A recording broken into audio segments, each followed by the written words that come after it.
So you all know who David Sedaris is, the writer, David Sedaris? I became a fan of his when he wrote his stories about working as an elf at a shopping mall in the early 90s. Me too. He had to work as an elf, and he talked about how horrible people were to workers. In fact, here's a quote from that, a story he wrote about it, which became very famous, which led to me buying several of his books. And he became famous, and now he travels around and does live shows. And Dylan Brody opens. What's his name? Why am I? Yeah, Dylan Brody. Yeah, Dylan Brody opens for him, and so we have that connection to him. But he's much like Stephen Colbert. You know how Stephen Colbert became the character he was playing? David Sedaris has now become the people he used to write about. You want to see what I'm talking about? So this is what he said about people when he was working as a Santa's elf at Christmas in a mall. This is what he said about people who were shitty to him. He said, this is from his book. She said, "I'm going to have you fired. I had two people." This is from his book. "I'm going to have you fired," she said. "I had two people say that to me today. Who do these people think they are? I want to lean over and say, I'm going to have you killed." That's who David Sedaris was from 1992 in Santaland Diaries, talking about working in Macy's as an elf. Now, if you look at CBS Sunday Morning in the middle of the greatest economic collapse in generations, most people's life, they decided to put David Sedaris on. And you want to hear what he said? Here's what he said. During this difficult time when so many Americans are looking for work, I'd like to introduce an idea for something I'm calling the citizen's dismissal. It's like a citizen's arrest, but instead of detaining someone, you get to fire them. Take this lifeguard at a YMCA I went to. I bought a guest pass so that I could swim laps, and 10 minutes after I'd started, the young woman blew her whistle, calling, "You all have to leave now."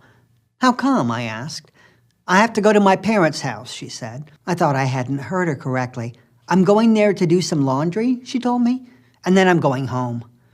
"Oh, you're going home all right," I wanted to say, "because you are fired." I'd have liked to do the same to a salesperson who worked at a store where my sister and I bought a number of very expensive cups and saucers. My sister, another millionaire celebrity, we were at an expensive store. We bought some expensive cups and saucers. The woman rang them up, and after I paid, she stood there blinking. "I'm afraid I haven't got anything to put them in," she said. "No bubble wrap or bags."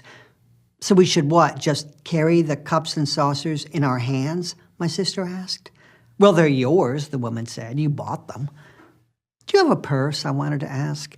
"If so, you need to get it and go home. My sister and I are firing you." I'm not suggesting that we go. While the world burned, we all mourned David Sedaris' bagless cups and saucers.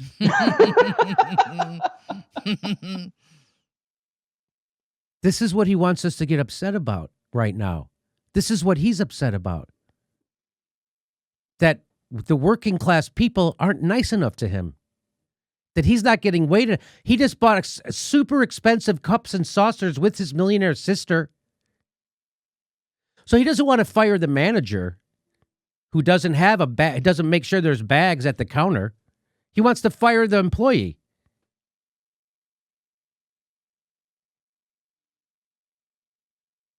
More, okay. Crazy with this. We all have our off days. Certain people, though, could easily be replaced by go-getters who'd say, "I've got an idea. Let's wrap your pottery in my socks and underwear. Or you could use your own if you have a thing against germs." That's the kind of person I want to deal with.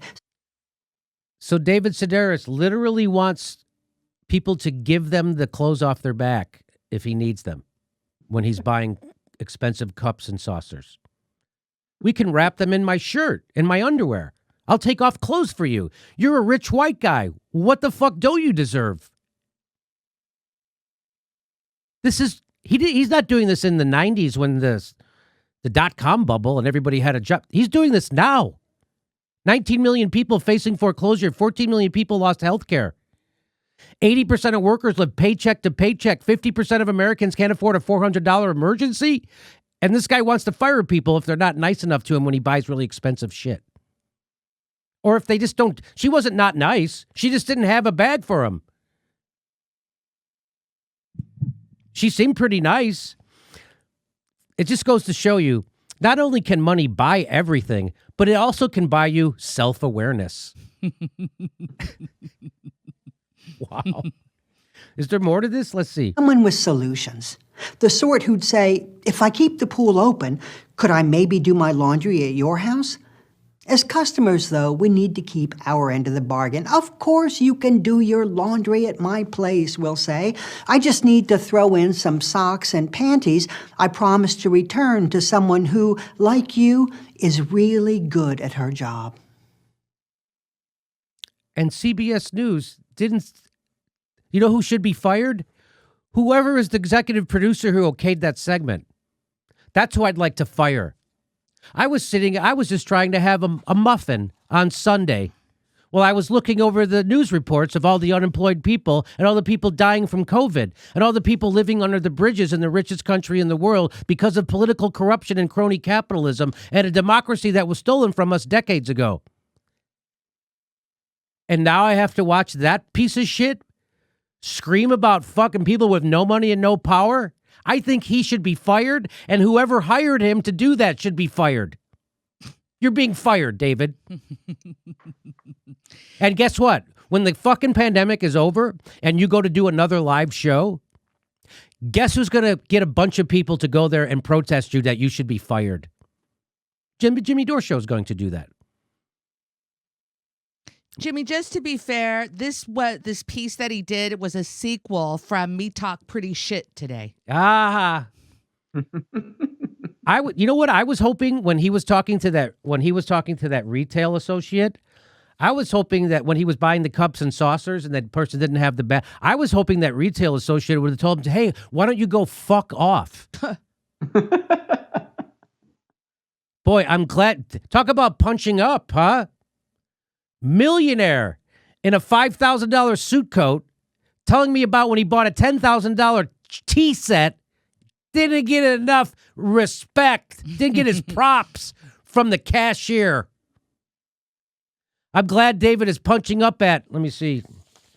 Oh, yeah, retail workers who weren't given adequate equipment and lifeguards who didn't base their shift on his life schedule. Wow. Yeah. Go ahead. I wrote a piece about this on my Substack because I met him once a while ago, and it was when I was first getting out on the road, and it was kind of like one of those really interesting scenarios where I was playing a little comedy night in one venue, and across the street at the big theater, David Sedaris was doing a reading. So our attendance was a little lower because so many people were at the David Sedaris event.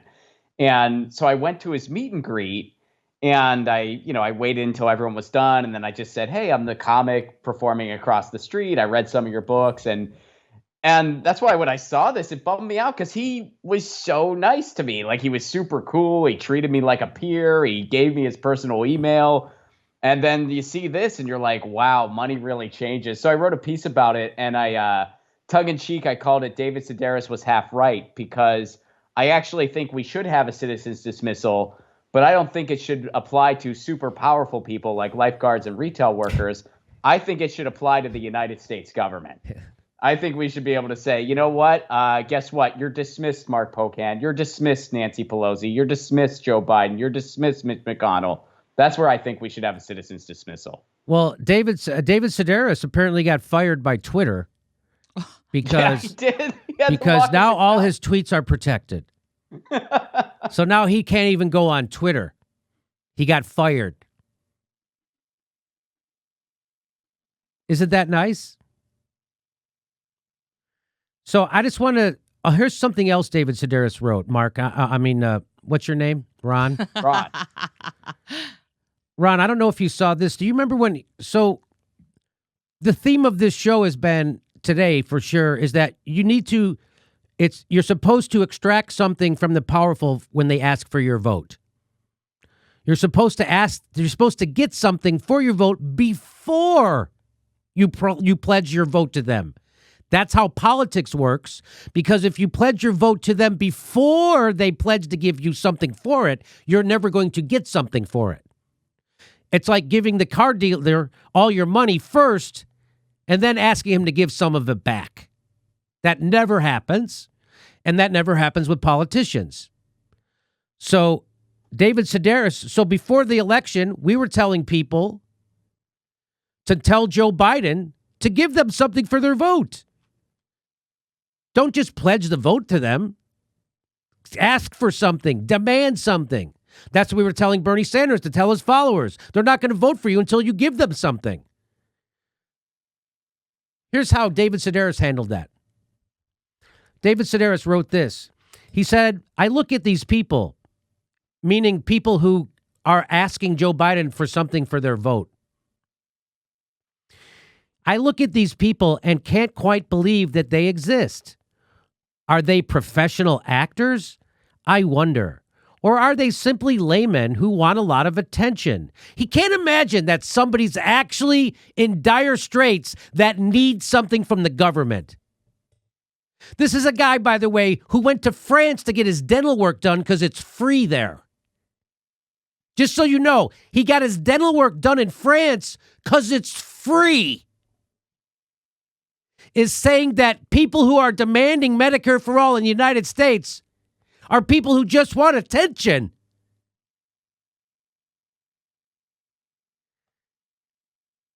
To put them in perspective, meaning people who ask something of Joe Biden for their vote, to put them in perspective, I think of being on an airplane, because what else could he ever think of? And you know he's in first class because he's getting served food in the airplane. He says, to put them in perspective, I think of being on an airplane. The flight attendant comes down the aisle with her food cart and eventually parks it beside my seat. Can I interest you in the chicken, she asks? Or would you prefer the platter of shit with bits of broken glass in it? To be undecided in this election is to pause for a moment and then ask how the chicken is cooked. Did you see him tweet that out, Ron? I didn't see that. Yep, No, but he tweeted that out. It's money changes people, man. I mean, yeah, that's not the guy that wrote Santa Diaries. And like you, I love that book too. I thought it was great. So nobody has real problems, Ron. Anybody who demands anything from the government right now is just a fucking whiner who wants attention. They're not, or professional actors. You know the 80% of workers who live paycheck to paycheck? You know the 60% of businesses that have closed are now permanently closed? You know the 14 million people who've lost health care since March? You know the over 1 million people a month who apply for unemployment? They don't exist. Those are professional actors or people who just want attention. And that's what happens when you're given millions of dollars. You turn into a fucking piece of shit.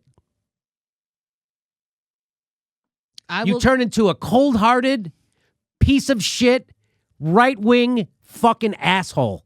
That's what David Sedaris has turned into. And he hasn't apologized for it. He just made his Twitter feed private.